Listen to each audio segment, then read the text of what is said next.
On croit souvent que certaines langues sont plus élaborées que d'autres. Plus élaboré n'est pas un concept recevable en linguistique. En revanche, si par plus élaboré on veut dire plus évolué, alors le concept est recevable parce qu'il y a des langues qui ont connu une série de cycles évolutifs. L'évolution est beaucoup plus cyclique que parabolique dans l'histoire des langues, comme dans l'histoire de bien des espèces, si on compare les langues à d'autres espèces, zoologiques ou botaniques. Pour sciences et vie, ça va parfaitement, cette métaphore. Et donc, on a affaire à une évolution plus rapide de certaines langues par rapport à d'autres. Lorsque c'est ainsi, c'est en général imputable à des facteurs de contact avec un plus grand nombre de populations différentes de celles qui parlent la langue considérée, alors que les langues qui sont très conservatrices sont souvent des langues, soit d'îles extrêmement isolées au sein d'immenses espaces maritimes, soit de populations encastrées dans des régions très montagneuses, comme c'est le cas des langues du Caucase, et par conséquent peu exposées à des influences externes. Donc en général, les langues les plus évoluées, ou les langues plus évoluées que d'autres, sont celles que plus que ces autres ont été exposées à de nombreuses influences extérieures qui ont par conséquent remis en question leur structure, qu'ils ont amené à se déplacer. Et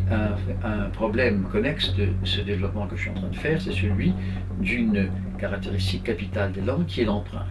Les langues empruntent toutes, mais elles empruntent à des degrés divers. Les langues plus évoluées sont souvent celles qui ont davantage emprunté. Voilà, en gros, ce qu'on peut dire. Mais sinon, la notion d'élaboration d'une langue,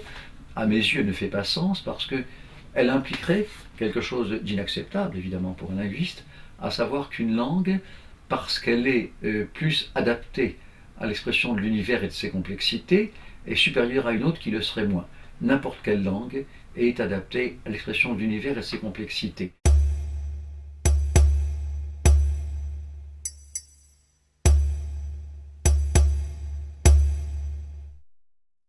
Le phénomène est important, intéressant et bien connu. L'acquisition d'un vocabulaire technique de l'aviation, de l'aéronautique, de l'informatique, de la chimie, de la banque, des assurances, d'innombrables domaines de l'activité humaine,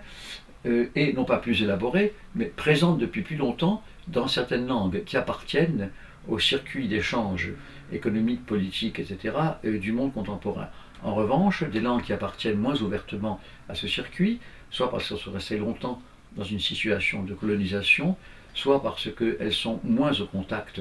que celles dont je viens de parler de toutes les évolutions accélérées du monde moderne, sont des langues qui n'ont pas, jusqu'à un certain moment, de moyens de dire compagnie d'assurance, avion, ordinateur ou d'autres termes du monde contemporain. Mais ce que nous savons très bien, et que n'importe quel linguiste vous dira immédiatement aussi bien que moi, c'est que les langues qui n'ont pas ces termes techniques pour exprimer la diversité complexe et technique du monde moderne, se les fabriquent, les forgent. Pour ne donner qu'un exemple extrêmement simple, les populations africaines où j'ai étudié ont très vite formé, pour dire un avion, pirogue volante. Elles connaissent les pirogues qui appartiennent à leur fond culturel, elles voient que les avions s'avolent, et par conséquent, l'expression métaphorique la plus proche qui pour eux est capable de faire imaginer ce qu'est un avion, c'est pirogue volante. Ou un autre exemple dans mon expérience personnelle, à un moment d'une enquête que je faisais il y a quelque temps sur une langue africaine du centre du Cameroun, mon informateur, terme dont les linguistes désignent les gens qui veulent bien parler avec eux et leur livrer leur connaissance de leur langue, mon informateur ou informatrice, enfin en général les meilleurs sont les plus âgés, de préférence les femmes, les vieilles dames, dans les régions tribales, parce qu'elles vont moins que les hommes au marché, à la ville, et elles sont en général considérées comme possédant, de façon, disons, moins exposée aux emprunts, la langue ancestrale. Bon, donc mon informateur a eu besoin de désigner mon magnétophone qui tournait à côté, et il n'y avait pas de mots disponibles. Après un temps d'arrêt, il a, avec une sorte de talent créatif et de capacité d'adaptation au contexte, inventé un mot dont j'ai vu que la traduction immédiate d'après les données que je possédais de la langue, c'était « calebasse à parole ».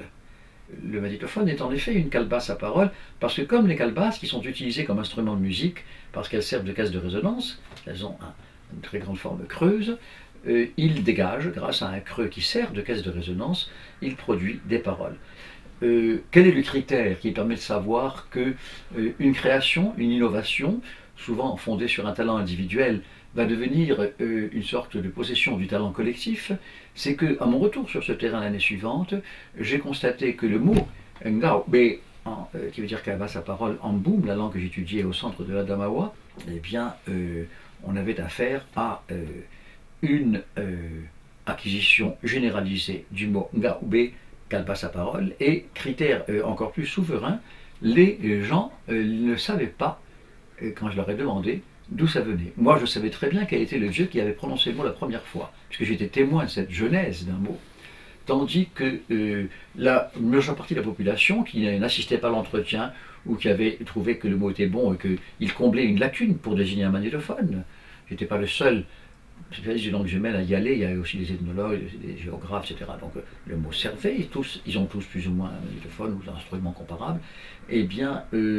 on ne pouvait plus l'imputer à personne, on ne savait plus quelle était l'origine de ça. Et la comparaison que je pourrais faire, c'est que Ben Yehuda, le célèbre Ben Yehuda, qui a joué un rôle immense dans la naissance de l'hébreu israélien. L'hébreu israélien, langue de l'État d'Israël, est évidemment issu de l'hébreu biblique, mais comme pour la même raison, on ne disait pas bombe atomique ou avion ou compagnie d'assurance dans la Bible, ça ne faisait pas partie des préoccupations, où les gens ne connaissaient pas ces notions, ou les choses qui sont derrière, l'hébreu israélien s'est fabriqué ces notions. Et quelqu'un qui, à la fin 19e, début 20e, a joué un rôle immense dans la naissance de l'hébreu israélien, Eliezer Ben Yehuda, a inventé d'innombrables mots. Ils n'ont pas tous été acceptés, consacrés, mais un certain nombre sont restés des mots courants de l'hébreu israélien, et Ben Yehuda, avec une sorte de génie prophétique, disait, et de modestie aussi tout à fait remarquable chez cet homme de génie, il disait « Je serai heureux quand plus personne ne saura qu'un mot qui est entré dans l'usage est un mot que j'ai inventé ».